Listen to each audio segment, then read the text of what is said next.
Sau đây đây một bạch vòi mùi mà sân mùi tiền đây đây là bánh hà chơi chọc chơi hài mặt lương hơn nữa hai cái mùi bị chân ta rạng mệt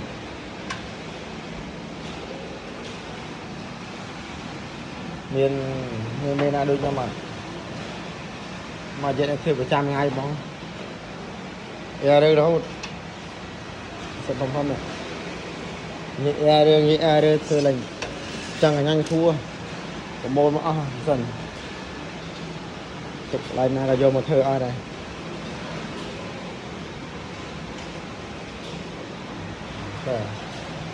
rất lương cho cái hôn trong mỏng集中压脚，落中压脚。集中压脚，落中压脚。集中压脚，落中压脚，集中压脚。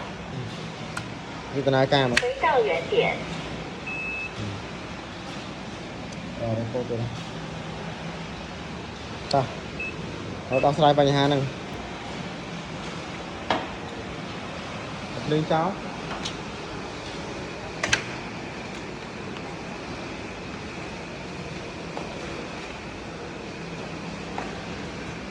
Không biết được này mà tôi để rồi coi chuyện của mình thế nào.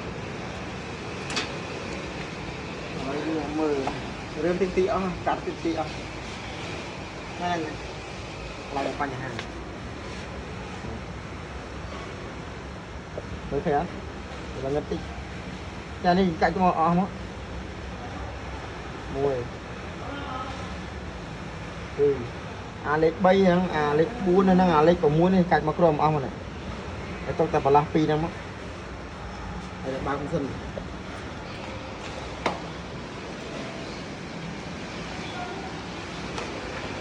mong sân khô một cái này rồi nói thử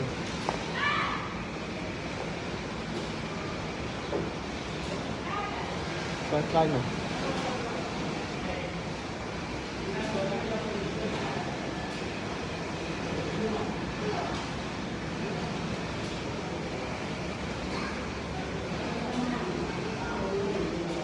chú á phải miếng lửa mà lên tờ miếng lửa đinh mạnh này cái này ca nữa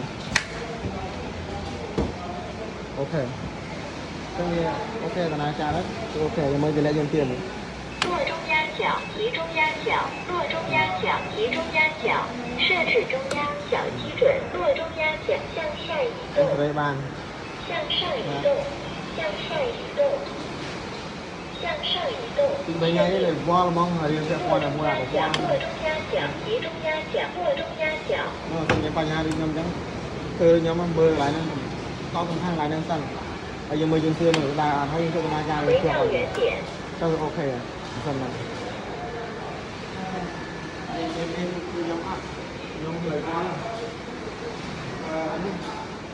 lấy chân nhau có kia mà tàu có thao đồ mà về này và có anh ở đây ok chúng đi bị tàu cái này